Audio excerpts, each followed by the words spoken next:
be a singlet. Woo!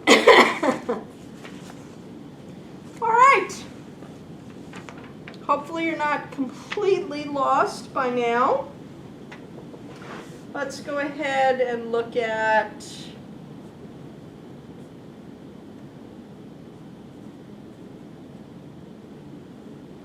tell me what you think the splitting pattern is of these hydrogens, these hydrogens, these hydrogens, these hydrogens, and those hydrogens. Right, so I want the splitting pattern.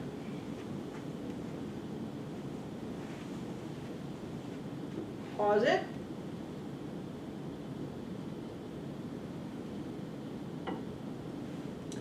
Unpause it. Welcome back. All right, so splitting pattern. Well, we just did this one, right? That will be a singlet. What about these? Well, they have one neighbor, so they will be split into a doublet. Let's go out to these. These have two neighbors, so these will be split into a triplet. These have three neighbors on this side that are different from one neighbor here. So I'm just going to say that that's a multiplet. For those of you who want to think more deeply about that, it's going to actually be a doublet of quartets. That would cause a doublet, that would cause a quartet. And this hydrogen is also going to be a multiplet because there are three neighbors here and there are two neighbors here that are different from each other, and there aren't any neighbors on this oxygen, and so that is simply a multiplet. Again, if you want to look a little bit deeper, we would actually be a triplet of quartets.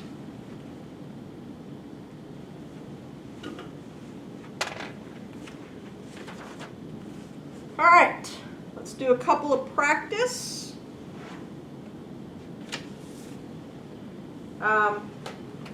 We're not really going to do the first one, but I do want to talk about it for a minute.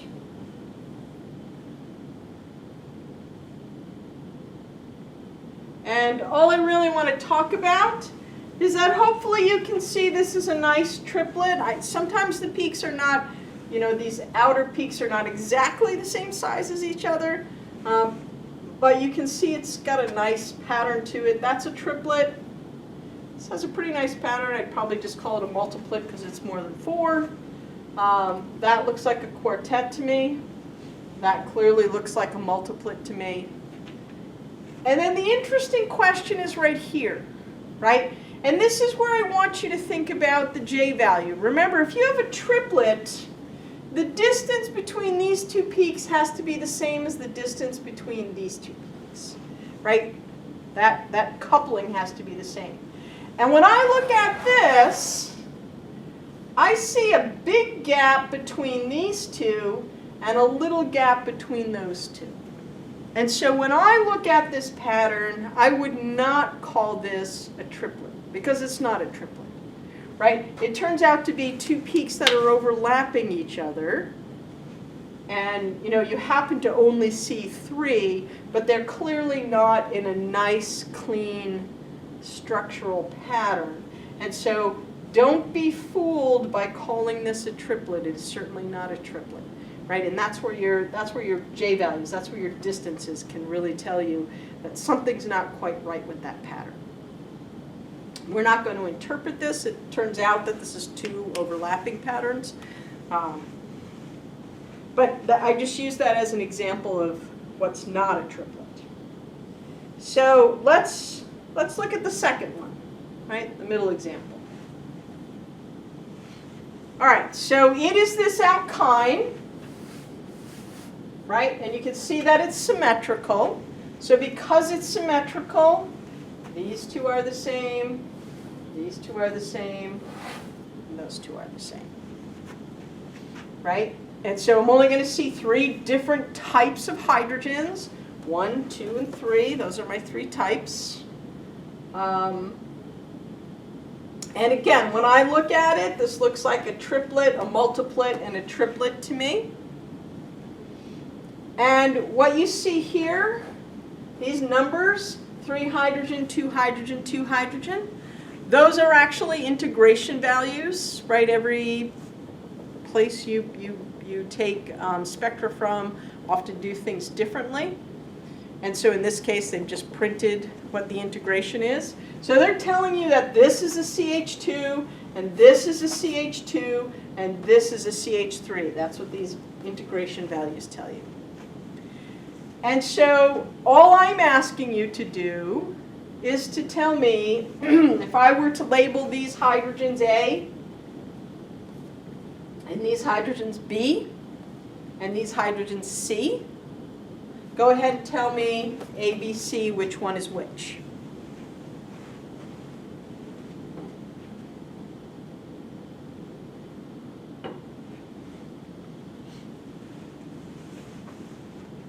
And hopefully you did tell me A, B, C, right? So these should be a triplet because I have 2 neighbors. These should be a triplet because I have 2 neighbors. These should be a multiplet because I have 3 neighbors and 2 neighbors. And so that's my multiplet pattern.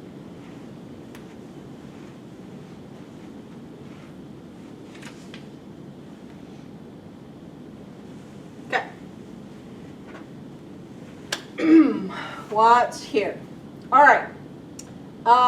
Sometimes you will see a pattern sort of raised up off the axis and blown up for you, right? Books will do that so that you have a better vision of what the pattern actually looks like, right? This is kind of too hard to see, so all they've done is blown it up for you, right? Just so that you can see the pattern that's in here. That's all that is. So, let's see what we have. We have 5 hydrogens in here. We have 1 here, 2 here, 3 here, and 3 here. Looks like this, it's hard for me to see here, but this looks like a doublet, and this looks like a triplet.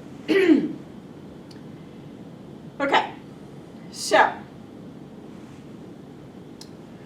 if this is my molecule, again, the aromatic region, which 7 to 8, right? So these are going to be my aromatic hydrogens. There's a lot of overlap and what we call long-range coupling in aromatic rings. And so aromatic rings oftentimes tend to have a pretty complicated pattern. And so the pattern itself isn't necessarily valuable to us. But what is valuable to us is the integration, right? So if I see 5 hydrogens in this aromatic ring, I'm going to say to myself, oh, I have an aromatic ring, because that's what my chemical shift tells me. And my integration tells me I have 5 hydrogens. And if I have 5 hydrogens on my aromatic ring, then I know that I must only have 1 substituent, right? Because there's 6 positions on the ring, and if 5 of them are hydrogens, then 1 of them can't be a hydrogen, right? So that's often a valuable way to interpret aromatic spectrum. So these are from chemical shift. These are clearly these 5 hydrogens here.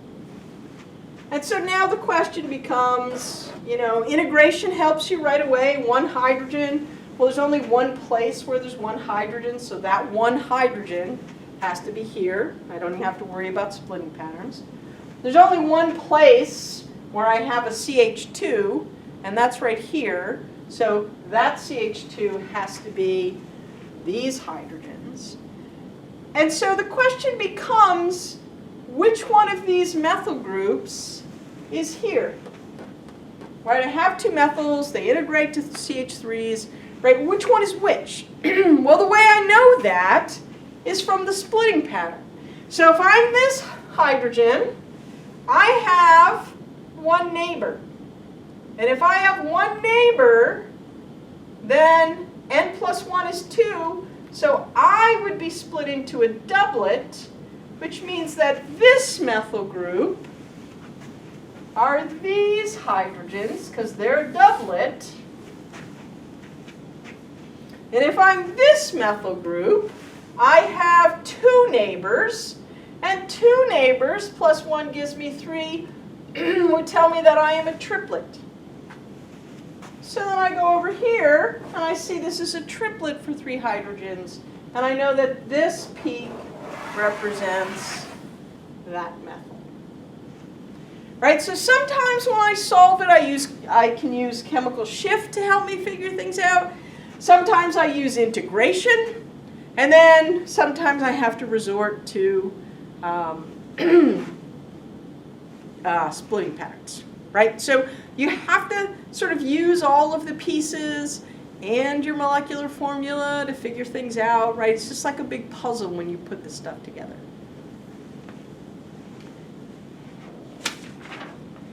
All right, we're almost done. Here's a practice problem. I'm going to have to make this a little bit smaller. Okay. All right, so what do you have to worry about here? This is a problem that I can give you on a test and say, draw the structure of this molecule. So I've told you the molecular formula, C8H10O. And I'm telling you one more thing, right? And the thing I'm telling you is that we've done a D2O exchange. And I'm going to very quickly talk about this. But if you have molecules that are alcohols or carboxylic acids or amines, the hydrogens bound to those oxygens and nitrogens are not really very tightly held. And so you can exchange them. And so when we think about doing a D2O exchange, right, hydrogen, every single hydrogen in your molecule is active and will be seen by NMR. But last semester, at the end of the semester, you remember we did a couple of examples where we were using deuterium as a reagent, right, or D2O, or D2, or DBr. Right? The reason why we use deuterium is as a marker. And when you think about NMR, deuterium is a hydrogen isotope. So we're still doing hydrogen NMR, but it has a neutron. And so now there's a proton and a neutron in the nucleus, and now that's an even number. And so the spin is completely different and essentially non-existent as far as NMR is concerned. And so when you have a deuterium on your molecule, it won't be seen by NMR. And so it becomes invisible. And so that, when you start interpreting NMR spectra, you can run a reaction with the hydrogen version, and then you run the reaction with the deuterium reagent, and then you compare those two spectra, and you look for differences, right? And that starts to help you pinpoint where did the deuterium go, right? And that's why we use deuterium reactions. So in this case, we actually used D2O as an exchange in the NMR tube. We didn't run the reaction with deuterium because we're not looking to put a deuterium on a carbon. We're actually just looking to see, do I have an alcohol in there? And if I have an alcohol, that hydrogen on the oxygen is NMR active. And so you will see it in the original spectrum, right? The problem is, sometimes you'll see it, sometimes it will split things, sometimes it won't. It's all concentration dependent. So it's really hard to rely on that peak. And so if we think we have an alcohol, then we run the NMR sample, we take the spectrum, and then we take the sample and we put a drop of D2O in it. And we shake the NMR tube, and that D2O will exchange the alcohol hydrogen for a deuterium.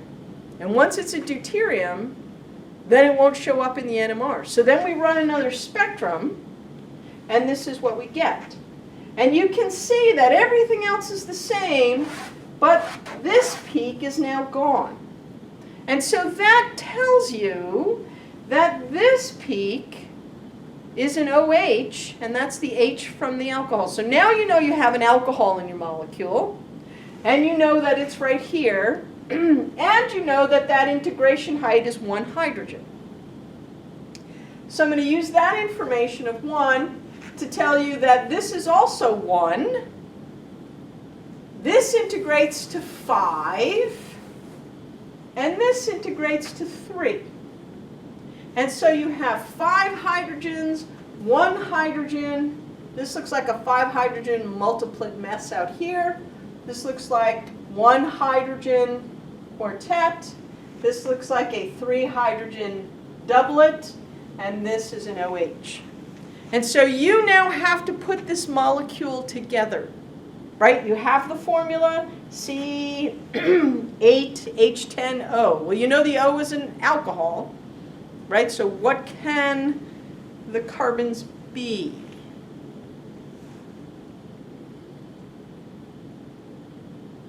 And I would normally let you have time to think about all this and try to start drawing what this molecule looks like, but I'm actually going to start you off in one direction because we are on video after all. And I'll give you a hint, right? And the hint is out here, right? What kind of hydrogens show up between 7 and 8? And the answer is aromatic hydrogens. So now you know you have an aromatic ring. And that aromatic ring is going to suck up 6 of those carbons. And so now you know you have an aromatic ring, you know you have an OH group, and that only leaves you with 2 more carbons. The other thing you know is that this integrates to 5.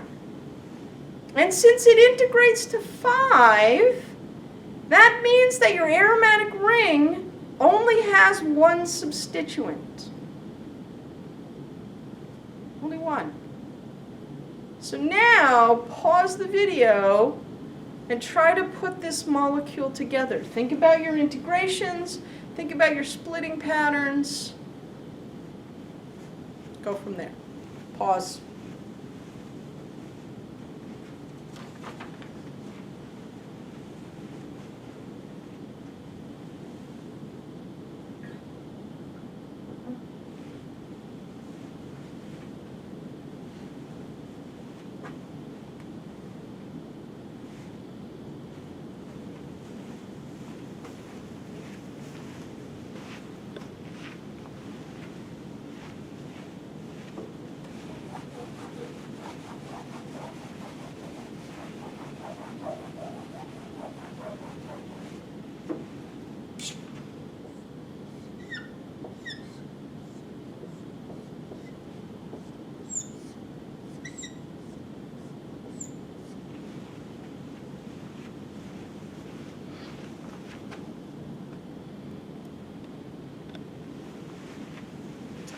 Okay, so I know I have an aromatic ring. I know I have an alcohol. I know I have 5 aromatic hydrogens, so I can only have 1 substituent, right? And I know the substituent can't be an OH because then it would be phenol and then I would have not used any of my other carbons.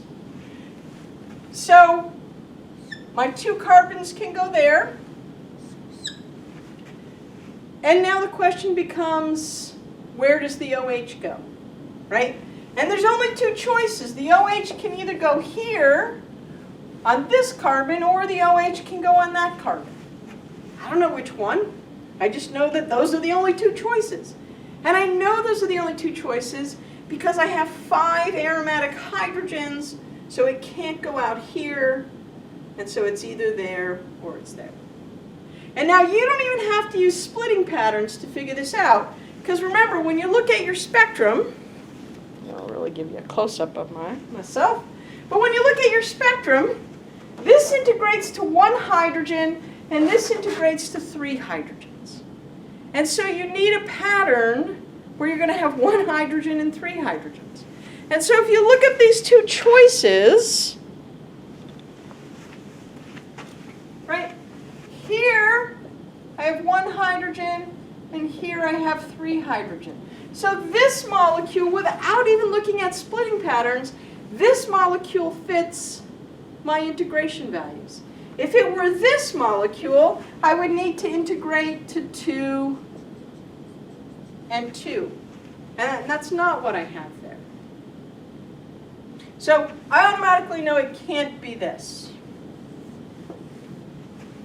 Now let's make sure the splitting pattern matches. And so if I am this hydrogen, I have 3 neighbors. 3 plus 1 gives me 4, so I should be a quartet. And if I am these hydrogens, I have 1 neighbor. And n plus 1 means that I should be a doublet. And when I look at these patterns,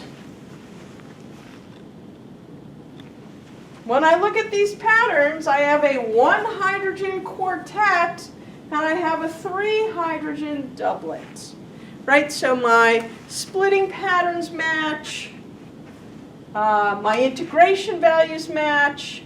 This makes sense being pulled. It's pretty far downfield, but this is pulled downfield, right? This hydrogen is pulled downfield because it's bound to a carbon that's bound to an oxygen, also bound to an aromatic ring, so that pulls it a little bit further downfield, right? But this is my it's all my splitting patterns make sense. Everything makes sense, right? That's how you solve. You go through and you play with the different pieces. And how can I build this molecule to make sense? So let's do the next example. Right now we're getting a bunch of singlets. Okay? Again, I did a D2O. It's an isomer of the first one. Right? So it has the same molecular formula. Also a D2O exchange. You can see the peak that's missing is here. So I know I have an alcohol. I know I have the same molecular formula. I'm going to go ahead and tell you the integration values. So the integration values, once I find my sheet, the integration values here, this integrates to 4. This integrates to 2. This is my OH group, which is 1. And this singlet integrates to 3. So 3, 1, 2, 4, right? So that time it's 4. Think about that. Go ahead and take a pause. Pause the video. Work on the structure of this.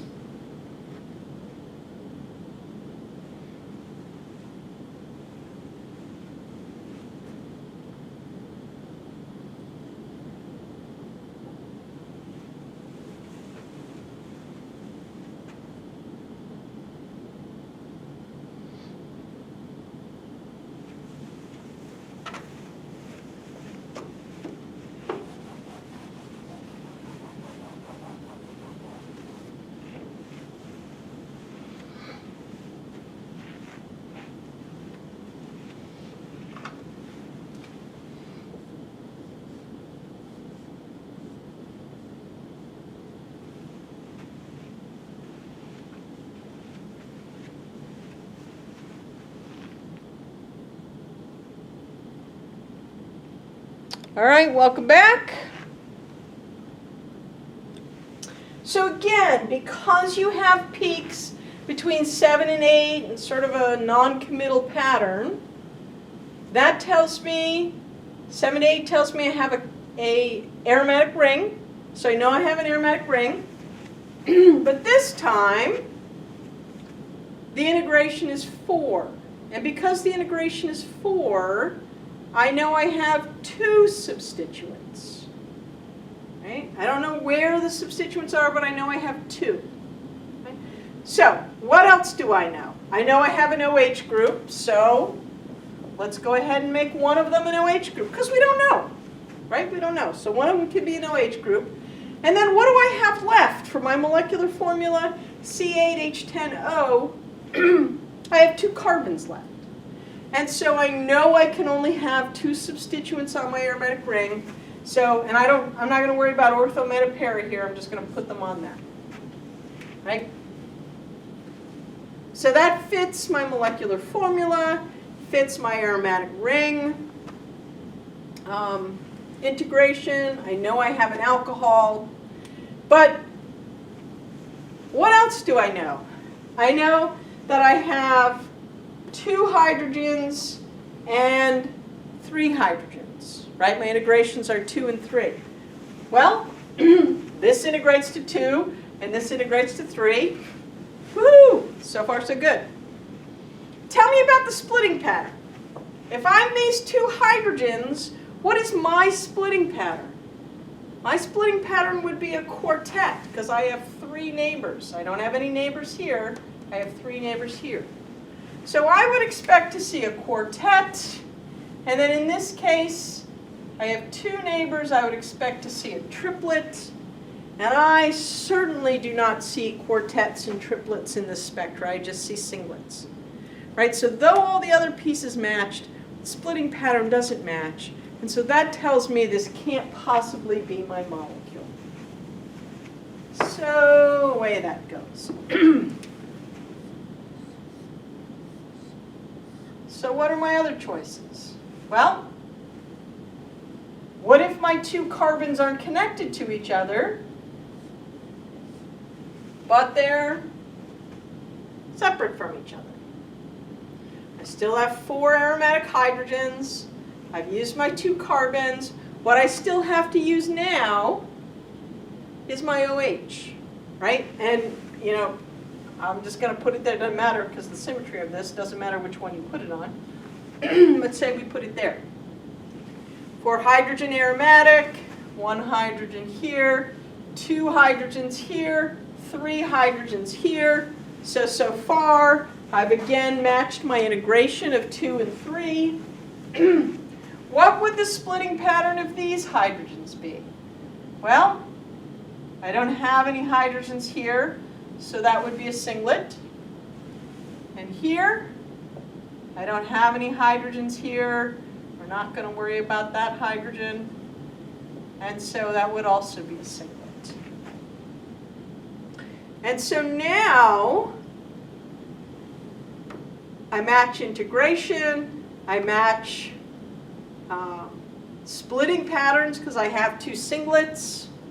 This singlet, you would imagine, is pulled more downfield by that oxygen. So you can see you do have a peak around 4.5 that integrates to 2. That's my CH2. So everything matches on this molecule. The piece I can't answer, and I can't answer this with a proton NMR, is I don't know whether the 2 substituents are ortho to each other or they could be meta to each other. Right? So they would still look the same. I still have 1, 2, 3, 4 aromatic hydrogens. So ortho and meta would look the same. What about para?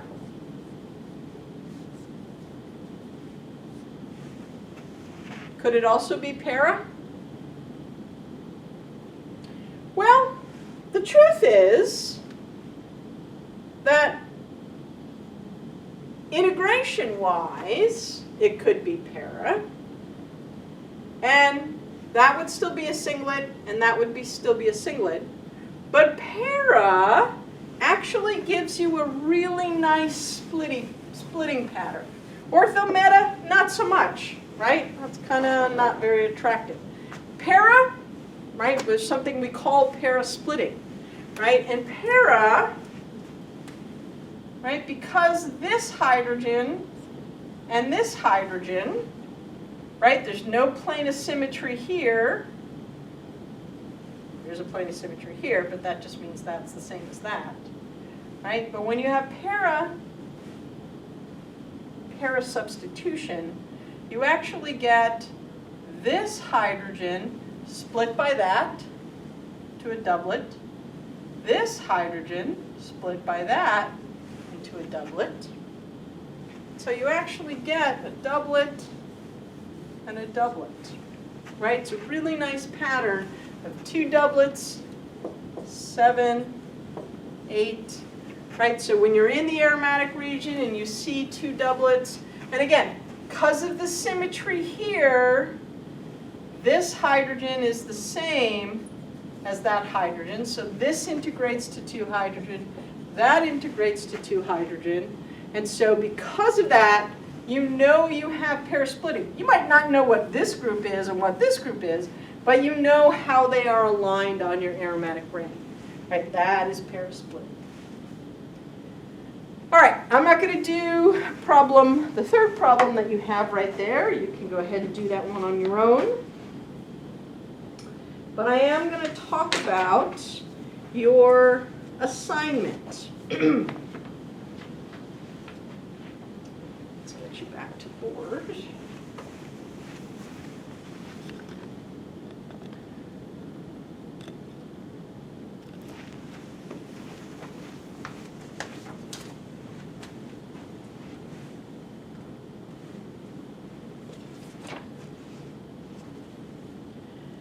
All right, so I will post this on Blackboard for you, but it is also in your manual. So this is your assignment for lab. This is your homework for lab. It is a graded assignment, right? So don't use external help. If you have questions, certainly come to me with your questions and I could try to walk you through things. But let me tell you what I want. This is actually due. It's due next week, right? So it's due in lab on Monday or Tuesday, whatever day your lab is. And let me just explain to you what it is I'm looking for in these questions. And so the first one, how many NMR signals should be observed for the hydrogen atoms in each one of the following compounds? So I've given you names, so you've got to draw out these names and then look for the symmetry. And all I'm asking you to do is to tell me how many different types of hydrogens are in this molecule, right? So just a number there. In the second case, describe the splitting pattern of each set of equivalent hydrogens, right? So you have to draw this molecule out and then point, right? Hopefully you can see there's symmetry here. So these two are the same, these two are the same. But just point to these hydrogens and tell me, singlet, doublet, triplet, quartet, multiplet. Point to these hydrogens and tell me, right? So I want to see a splitting pattern for every hydrogen here. For question 3, right, I want to know if I've got some unknown and my unknown is one of these 2 molecules, how can I use proton NMR to tell me which one is which? And so what I want you to talk about, draw them out, and comment on the chemical shift differences, the splitting pattern differences, the integration differences, right? What would allow you to use NMR to tell them apart? And I don't want you to just simply say, oh, this one has 2 hydrogen peaks, this one has 3, that would be the end. Yeah, that is often a way that we tell things apart, and it might work for one of these, but that's not what I want you to give me. I want you to talk about chemical shift differences and splitting pattern differences. And please use words, don't just draw the molecule and put D's and T's and M's and things like that, right? You start using your words to describe these things. So that's what I'd like there.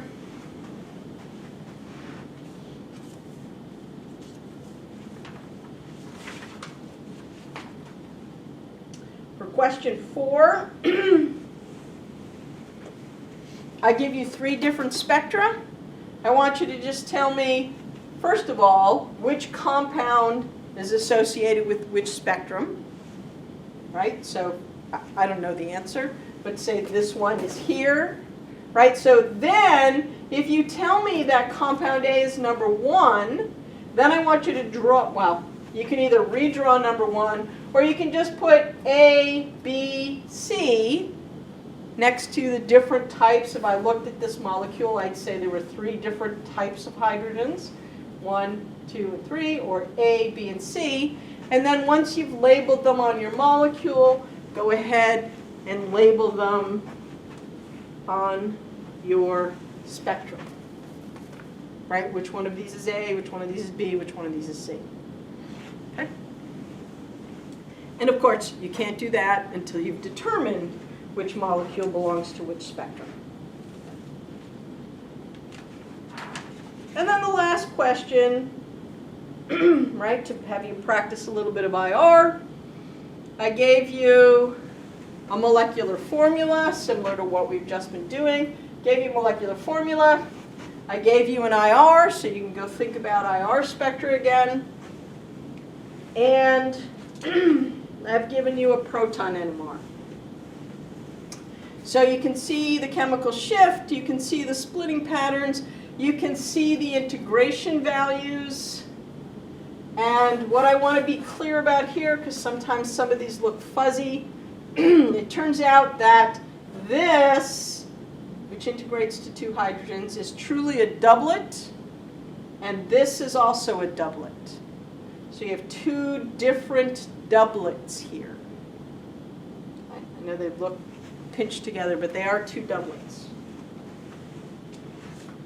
And so then, again, you have a molecular formula, an IR spectrum, and in this case, hopefully you can see that this is a quartet, this is a triplet, this one is hard to see, but it is also a triplet, this is a triplet, and this, I have to look closer at it, looks like a multiplet. So triplet, multiplet, triplet, triplet, quartet.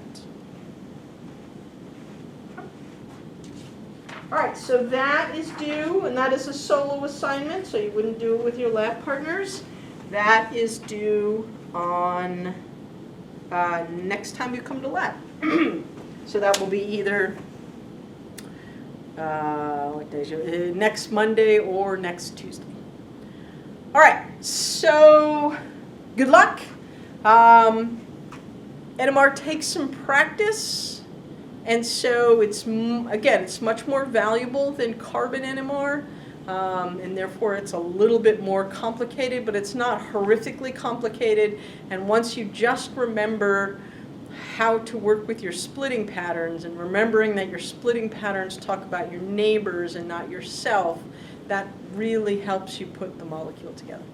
I'd be happy to answer any questions, so I hope you have enjoyed this video. And I look forward to talking to you about proton NMR. We will use it throughout the semester, and we will also use it, again, it's one of those topics that comes back into the classroom, so you'll see it on tests and quizzes and things like that. So enjoy, good luck. Please send any questions that you have.